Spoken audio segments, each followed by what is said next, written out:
അള്ളാനോട് ചോദിക്കാനാ, ചോദിച്ചാ തരും പെങ്ങള്.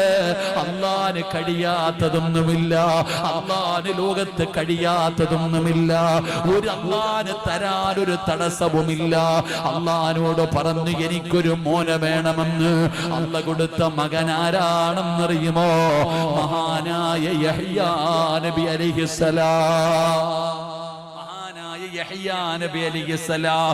മക്കൾക്ക് യഹ്യാ എന്ന് പേരിടണേ, മക്കൾക്ക് യഹ്യാ എന്ന് പേരിടണേ. ആ യഹ്യാ എന്ന പേരിന്റെ പ്രത്യേകത എന്തെന്നറിയുമോ? അത് അള്ള വെച്ച പേരാണ്, അള്ള വെച്ച പേരാണ് യഹ്യാ. ലോകത്ത് ഒരാൾക്കും അതിനു മുമ്പ് യഹ്യാ എന്ന് പേരില്ല. അല്ലാഹു വെച്ച പേരാണ് യഹ്യാ. അങ്ങനെ ദുആ ചെയ്തിട്ട് കിട്ടിയ മകനാണ് യഹ്യാ നബി അലൈഹിസ്സലാം. അങ്ങനെ ദുആ ചെയ്തിട്ട് കിട്ടിയ മകനാണ്. റബ്ബേ, യഹ്യാ നബിയുടെ ചരിത്രം വായിച്ചാൽ ഏതൊരു മനുഷ്യനും കരയുമടോ, ഏതൊരു മനുഷ്യനും കരയുമടോ. കരയാതെ യഹ്യാ നബിയുടെ ചരിത്രം വായിച്ചു തീർക്കാൻ കഴിയില്ല. അല്ലാഹുവേ, പടച്ചവനെ പേടിച്ച് ജീവിച്ചിരുന്ന പ്രവാചകനാണ് യഹ്യാ നബി. സുജൂദിൽ വീണാൽ ദിവസങ്ങളോളം കിടക്കുമായിരുന്നു. യഹ്യാ നബിയുടെ കണ്ണുനീര് വീണ സ്ഥലത്ത് നിന്ന് പുല്ല് കിളിച്ചു വരുമായിരുന്നു പെങ്ങള്. അതുപോലെ കരഞ്ഞിരുന്ന പ്രവാചകനാണ്. അതുകൊണ്ട് ഈ സദസ്സിലിരിക്കുന്നവരോട് പറയുകയാ, അല്ലാഹുവിൽ പ്രതീക്ഷ വെക്കള്.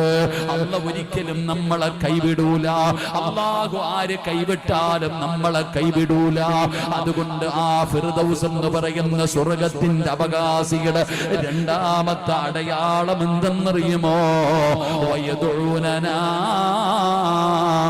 റഗബൻ വറഹബാ. അവൻ അല്ലാഹുവിനോട് ആത്മാർത്ഥമായി ദുആ ചെയ്യുമെന്ന് അല്ലാഹുവിന്റെ വിശുദ്ധ ഖുർആൻ. അള്ളാന്റെ വിശുദ്ധമായ ഖുർആൻ പറയുന്നു ദുആ ചെയ്യും.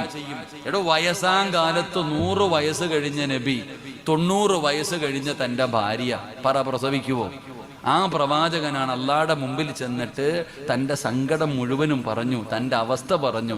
എന്നിട്ട് അള്ളാഹിനോട് പറയാ, നിനക്ക് പറ്റൂ ഒരു കുഞ്ഞിനെ തരാ, നീ തന്നേ പറ്റൂ പടച്ചവനെ. ദുആ ചെയ്തിട്ട് വാങ്ങിച്ച മകനാണ് യഹ്യാ നബി അലൈഹിസ്സലാം. അള്ളാഹു നമുക്ക് ഈ മന്ദിരമാറാകട്ടെ.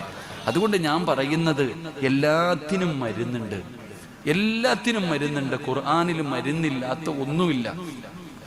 ഭാര്യ ഇപ്പോ ഒരു ചങ്ങാതി പെണ്ണുമ്പിള്ള പ്രസവിക്കാൻ സമയമായി ആശുപത്രി കൊണ്ടുപോകാതെ വീട്ടിലിട്ട് പ്രസവിപ്പിച്ച് മരിച്ചുപോയി. അല്ലാഹു അലം. പടച്ചോൻ നമുക്ക് ഈ മന്ദിരമാറാകട്ടെ. ആമീൻ പറ. ഓന്റെ പേരും സിറാജ് എന്ന. അതാ വിഷമം. ഒന്നാലോചിക്ക്. എടാ, പെണ്ണുമ്പിള്ള പ്രസവിക്കാൻ ആശുപത്രി കൊണ്ടുപോകണം. അസുഖം വന്നാൽ ആശുപത്രി കൊണ്ടുപോയി മരുന്ന് മേടിക്കണം, ചികിത്സിക്കണം.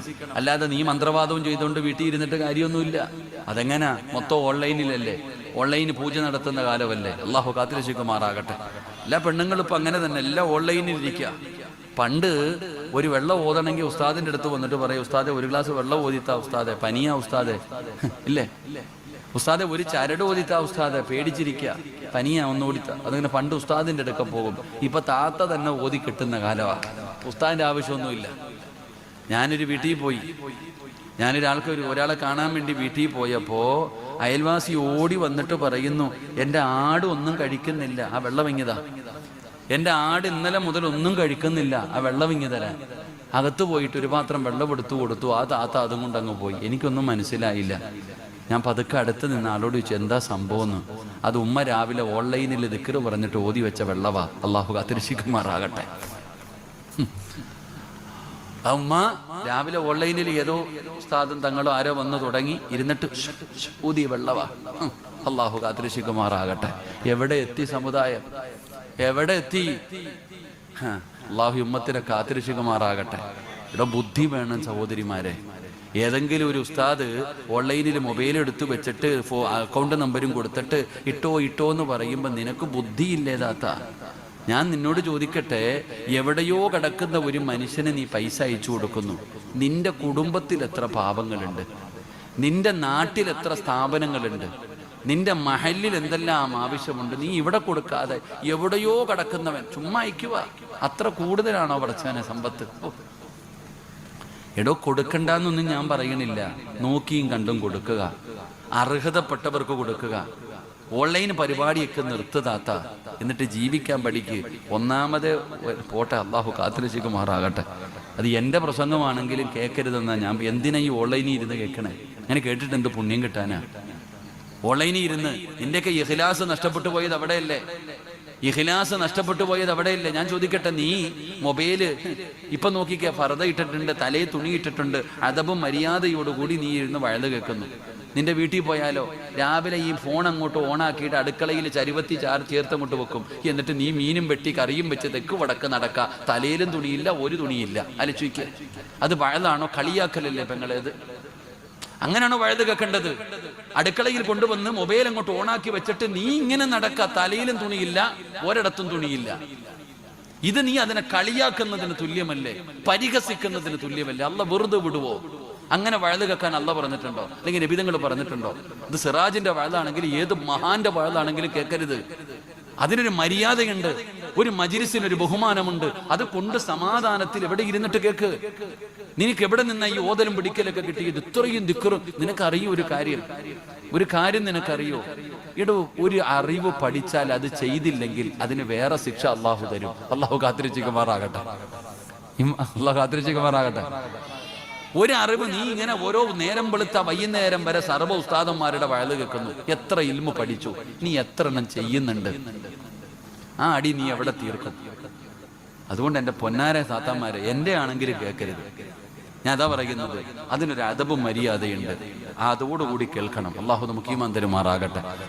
പ്രസവ സുഖമില്ലെങ്കിൽ ആശുപത്രി കൊണ്ടുപോകണം. അതിന് മന്ത്രവാദവും ഒന്നും കാര്യമൊന്നുമില്ല. നാം ചെയ്യേണ്ടത് നമ്മൾ ചെയ്യണം. തവക്കലൊക്കെ ഉണ്ട്, ഇല്ല എന്നൊന്നും പറയുന്നില്ല. നബി സല്ലല്ലാഹു അലൈഹി വസല്ലമ തങ്ങളുടെ മുമ്പിൽ സഹാബത്ത് വന്നിട്ട് പറഞ്ഞു, നബിയെ, ഒട്ടകത്തെ കെട്ടിയിട്ടിട്ട് തവക്കൽ ഏൽപ്പിക്കണോ അതോ കെട്ടിയിടാതെ തവക്കൽ ഏൽപ്പിക്കണോ? ഒട്ടകത്തെ അഴിച്ചു വിട്ടിട്ട് തവക്കലത്ത് വലല്ല എന്ന് പറഞ്ഞിട്ട് നബിതങ്ങളുടെ മുമ്പിൽ വന്നു. നബിതങ്ങൾ പറഞ്ഞു, ചങ്ങാതി പോയി കെട്ടിയിട്ടിട്ട് തവക്കലത്ത് വലല്ല എന്ന് പറ. ഒട്ടകത്തെ മരുഭൂമിയിൽ അഴിച്ചു വിട്ടിട്ട് അള്ളാഹ് നോക്കിക്കോ എന്ന് പറഞ്ഞിട്ട് വന്നൊരു കാര്യമുണ്ടോ? നിങ്ങൾ എന്തോ ഇങ്ങനെ ഇരിക്കണേ? എങ്ങനെ തവക്കൽ ഏൽപ്പിക്കണ്ടേ? നിങ്ങൾ എന്തോ ഇങ്ങനെ ഇരിക്കണേ? വണ്ടി കൊണ്ടുവന്ന് റോഡി ഓണാക്കി ഇട്ടിട്ട് അള്ളാഹ് നോക്കിക്കോ അല്ലാന്ന് പറഞ്ഞിട്ട് ഇവിടെ വന്നിരുന്നിട്ട് കാര്യമുണ്ടോ? എടാ, നീ കൊണ്ട് സൈഡിൽ ഒതുക്കിയിട്. നീ ഒരു മൃഗത്തെ കൊണ്ടുവന്നിട്ട് ആ മൃഗത്തെ നീ നേരെ ഈങ്ങാപ്പുഴ ടൗണിൽ കൊണ്ട് വിട്ടിട്ട് തവക്കൽ ത്വലല്ല എന്ന് മരത്തിന്റെ ചുട്ടി വിട്ടിട്ട് വന്നിട്ട് കാര്യമില്ല. അതവിടെ കെട്ടിയിട്ടിട്ട് റബ്ബെ നോക്കിക്കൊള്ളെന്ന് പറഞ്ഞാലേ അതിന് പരിഹാരമുള്ളൂ. അതുകൊണ്ട് സുഖമില്ലെങ്കിൽ മരുന്ന് വാങ്ങണം, കഴിക്കണം, എന്നിട്ട് വേണം ബാക്കിയുള്ള കാര്യങ്ങൾ ചെയ്യാൻ. അള്ളാഹു ഈമാൻ തരുമാറാകട്ടെ. നീ എവിടെയൊക്കെ ക്ലിപ്പിറങ്ങിയാലും എനിക്ക് കുഴപ്പമൊന്നുമില്ല. എനിക്ക് പിന്നെ ഇത് രസമാണ്.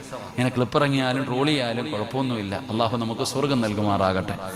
ഇഷ്ടപ്പെട്ടാലും ഇല്ലെങ്കിലും ഞാൻ പറയും, ദീൻ ഒരിക്കലും ഞാൻ അനുകൂലിക്കുന്ന ആളല്ല. ഞാൻ ഈ രാമനാട്ടുകരയിൽ ഒരിക്കൽ പോയപ്പോൾ ഒരു വാപ്പ എന്നെ ഇങ്ങനെ നോക്കുന്നുണ്ട്.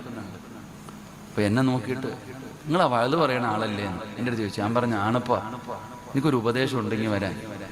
ആ വാപ്പ പറഞ്ഞു, ഉസ്താദെ, ഞാൻ സുബഹിക്ക് പള്ളിയിൽ പോകും, എഴുന്നേറ്റ് നടന്നാ പോന്നെ. കാരണം നിങ്ങളൊക്കെ വഴുത് പറയുമ്പോൾ പറയുന്നത് നടന്നു പോയാൽ പ്രതിഫലമുണ്ടെന്ന്. ആ പാവം നടന്ന സുബഹിക്ക് പള്ളിയിൽ പോന്നെ. നിസ്കാരം കഴിഞ്ഞിട്ട് ഉസ്താദ് വഴുത് പറഞ്ഞു, അവിടെ തന്നെ ഇരുന്ന് ദിക്റും ദുആയൊക്കെ ചെയ്തിട്ട് വന്നാൽ ഉംറ ചെയ്ത കൂലി കിട്ടും. ഈ പാവം അവിടെ ഇരുന്ന് ദിക്റും ദുആയും ചെയ്ത് ഉംറയും ചെയ്തിട്ടാ വരുന്നത്. വീട്ടിൽ കയറി വന്നു, നടന്ന് സുബഹിക്ക് 4:30 എഴുന്നേറ്റ് പള്ളിയിൽ പോയ വാപ്പ 5:30 6 മണി കഴിഞ്ഞ് വീട്ടിൽ വന്നിട്ട് ഭാര്യയോട് പറഞ്ഞു, പെണ്ണെ, ഒരു ഗ്ലാസ് ചായ തരാൻ. പെണ്ണുമ്പിള്ള പറയുക, ഞാൻ മജ്‌ലിസിലിരിക്കുക, കുറച്ചുകൂടെ കഴിയട്ടെ എന്ന്. അള്ളാഹു കാത്തിരക്ഷിക്കുമാറാകട്ടെ. വല്ലതും മനസ്സിലായോ? സുബഹിക്ക് പള്ളിയിൽ പോയി നിസ്കരിച്ച് കഷ്ടപ്പെട്ട് നടന്ന് ക്ഷീണിച്ച് വീട്ടിൽ വന്ന ഭർത്താവ് ഭാര്യയോട് പറയുന്നു, ഒരു ഗ്ലാസ് ചായ തരാൻ. ഇല്ല കാക്ക, ഞാനിവിടെ വഴുത് കേട്ടോണ്ടിരിക്കുകയാണ്. നമ്മുടെ വീട്ടിലെങ്ങാനും ആയിരുന്നെങ്കിൽ അള്ളാഹു കാത്തിരക്ഷിക്കുമാറാകട്ടെ. ഇങ്ങനെ വഴുത് കേട്ട സ്വർഗത്തിൽ പോവോ? നിങ്ങൾ പറ, നിങ്ങൾ ഇങ്ങനെ വഴുത് കേട്ട സ്വർഗത്തിൽ പോവോ? മോളെ, കുറച്ച് കേട്ടാ മതി, കുറച്ചു മതി. അൽഹംദുലില്ലാഹ്, അള്ളാഹു കേൾക്കുന്ന നന്മകൾ ജീവിതത്തിൽ ചെയ്യാൻ ഭാഗ്യം തരുമാറാകട്ടെ. അള്ളാഹു ചെയ്യാൻ ഭാഗ്യം തരുമാറാകട്ടെ. അള്ളാഹു നമ്മളെയൊക്കെ നന്നാക്കി തരുമാറാകട്ടെ. അതുകൊണ്ട് റബ്ബിനോട് ദുആ ചെയ്യും. എന്താ പറഞ്ഞു വന്നേ? എന്നാ പറഞ്ഞപ്പോഴേ ഇതെല്ലാം പോയെ? എന്തോ പറഞ്ഞു വന്നേ? ഞാൻ എന്താ പറഞ്ഞേ? പോയി. കണ്ട മരുന്ന് മുഴുവനും കഴിച്ച് നടക്ക. ഖുർആനിൽ എല്ലാത്തിനും മരുന്നുണ്ട്, എന്തിനും ഖുർആനിൽ മരുന്നുണ്ട്. അള്ളാഹു നമുക്ക് ഈമാൻ നൽകുമാറാകട്ടെ.